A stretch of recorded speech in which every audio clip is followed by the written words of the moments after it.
Welcome to Military Spouse World 1-to-1, a weekday podcast featuring a military family shaker and mover, helping you navigate this amazing chapter in life. Here's your host, Dave Etter. In this episode of Spouse World 1-to-1, we catch up with Joy Goodrich, who is the 2017 Armed Forces Insurance Navy Spouse of the Year. She talks about what it takes to become an ombudsman, to successfully run a joint spouses organization, and gives us a couple of cooking tips. Hello, Joy. How are you? I'm great, thank you. How are you, Dave? I'm having a blast. It's getting hot here in Germany. Very, very hot. Oh, wonderful. We have a rainy day here today. We're getting to that warmer weather as well. Boy, I would like to have rain here right now because it is sweltering. I saw getting into the car today that it had already reached 100 degrees, and it's like, oh no. Oh my. That could be because I was parked in the sunlight. I don't know. But anyway, it's getting toasty. Hey, I know you are an amazing military spouse. Tell me why.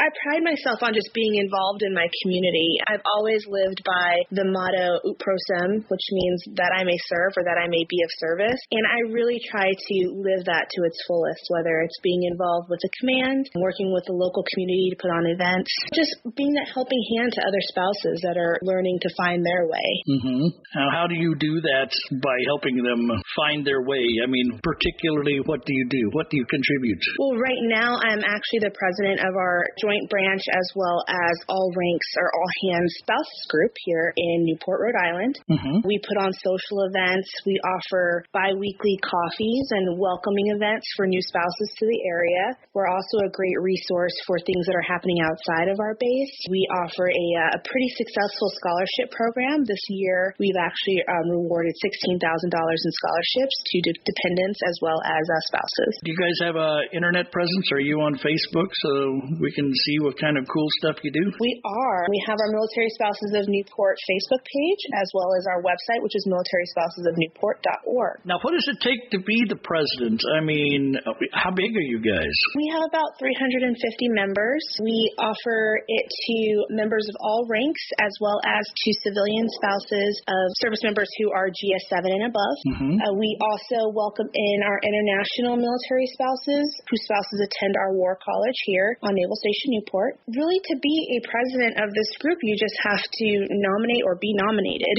I actually started out writing the newsletter for this organization. And I had been approached by my neighbor, and she said, you know, you're kind of tech savvy, so why don't you come on and start our newsletter or maintain our newsletter? And I said, okay, not a problem. It makes sense to me. And at that point, there was a need for a vice president as well, so I stepped up and I maintained the newsletter, and I was the vice president. Nice. I did that for about a year and a half. A fellow MSOI for the Coast Guard, Stacy Benson, was the president at the time, and she has since stepped down because she is PCSing. Was lucky enough to be able to come in and try to fill her shoes as best as possible. Well, Stacy does have some large shoes to fill because Stacy is awesome. I'm sure she is one heck of a mentor, and you can ask her anytime, anything. She's right there for you. Most definitely. She's always willing to lend a helping hand. I've really valued her mentorship and her guidance. Now, you were mentioning that she's a fellow MSOI, Coast Guard spouse for 2015. The Military Spouses of Newport.org, not just Navy, but also Coast Guard. You do Marines, Army, Air Force, whoever happens to be in the area and wants to be a member. That is correct. Oh, how nice.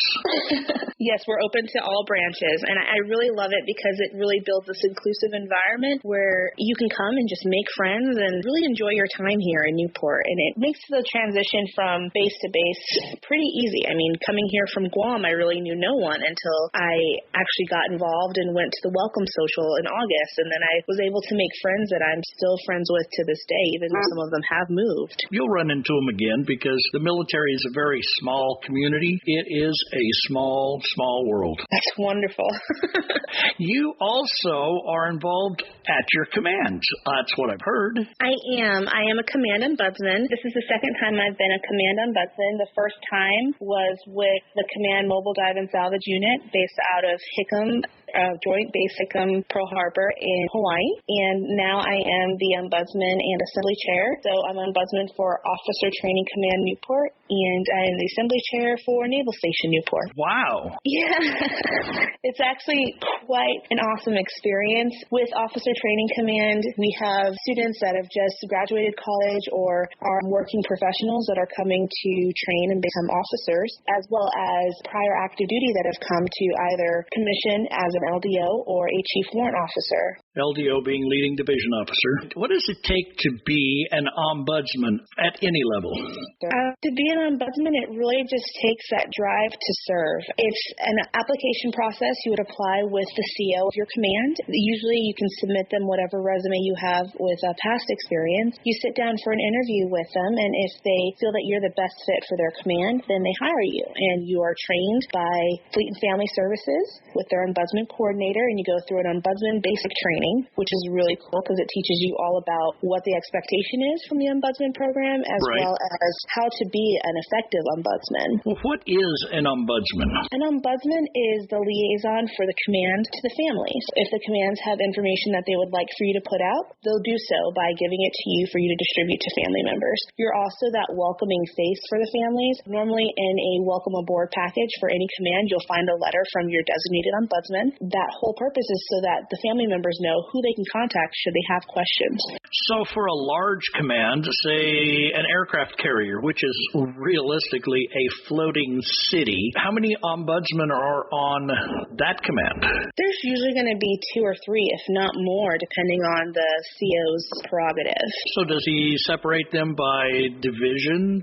You're the engineering ombudsman, and you're the weapons ombudsman, and you're the operations ombudsman. Do they do that? They very much can. A lot of times you'll find commands where they'll say, maybe we want an officer spouse to be an ombudsman or a student spouse to be an ombudsman, and then we want a chief spouse to be an ombudsman or a seasoned spouse to be an ombudsman. And then on a scenario with the aircraft carrier, they may very well pull someone from the air side, from the nuke side, from the engineering side, so that they know what the spouses in their designated area are going through. Better to serve them. Okay. Sounds much like the Family Readiness Group leader in the Army or in the Air Force, although Air Force, they call them key spouses. I don't know if the Air Force, if you have to be an officer's spouse to be a key spouse, but I know as far as the Army's concerned, you just have to be an interested and involved spouse within that command to be able to be the Family Readiness Group leader. And that's similar to how it is in the Navy as well. It just depends on commands. Sometimes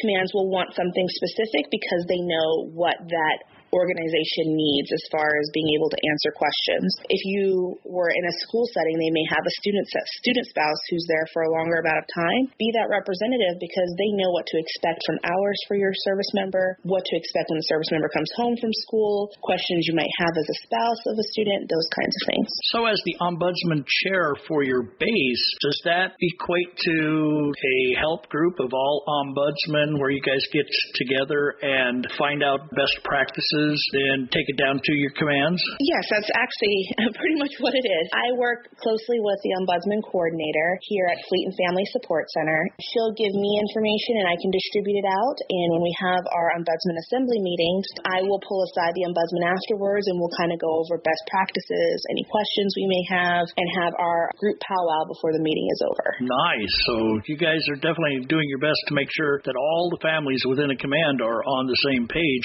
and all the families within a particular base are all on the same page. That's nice. Thank you. I also heard that you work with children and youth programs in the Navy. Tell me what kind of things you do.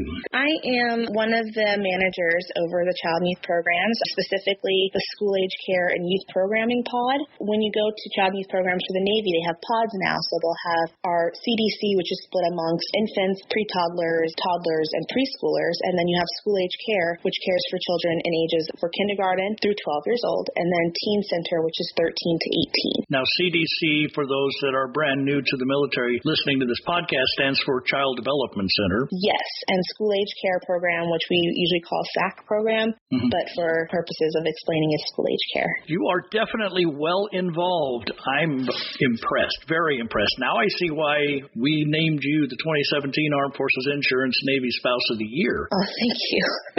You also have some fun things you like to do at home. I heard something about baking. Tell me about the baking. I absolutely love to bake. My grandma on my mother's side, she baked as a part of her profession. So growing up, it wasn't unheard of us to have, a tea party, and my grandma would bring little samples of cakes that she had already made as our sides for our tea parties. And then growing up, she also taught me what the best flavorings were to use, the best way to make sure your cakes are level, just lifelong skills that I've been able to take with me into my adulthood. And I still use a lot of the same flavorings that she used when she would bake for me. And when I bake now, my house fills up with the same smells. It smells just like my grandma's house, and it's nostalgic, and it's wonderful. And my husband definitely doesn't complain because he gets to eat a lot of cake. Sounds good to me. Any secrets that you can pass on? I would definitely say to make sure that you're using a good quality flour, and also J.R. Watkins makes really good double strength vanilla flavoring, which makes your house smell incredible. Like, think of the most fragrant vanilla candle that you could think of and triple it, and that's what the cake makes your house smell like. That sounds amazing. I know I've cheated a couple of times, and those diffusers that you're supposed to put into oils, I've just taken imitation vanilla and dropped a diffuser into that and just Hey, it's amazing to make your house smell homey and like fresh baked goods. There's nothing better. So vanilla is your secret. That's actually a pretty darn good secret. Most definitely. Good quality vanilla. Thank you, Joy, for joining us on Spouse World 1-to-1. I really am glad we had a chance to catch up and do a little bit of chatting. Thank you for having me. I really appreciate it. You betcha. Would love to definitely touch base closer to Month of the Military Child again to see what we can put together as far as letting spouses know how to celebrate your little ones. You're on. We can do that. Fantastic. Thank you, Joy. Thank you, Dave. You have a wonderful day. You too. Bye-bye. Bye-bye. Military Spouse World 1-to-1 is a BDE Productions podcast. The views and opinions of the host or any of the guests are not that of BDE Productions or sponsors. Be sure to like this episode and subscribe to Spouse World 1-to-1.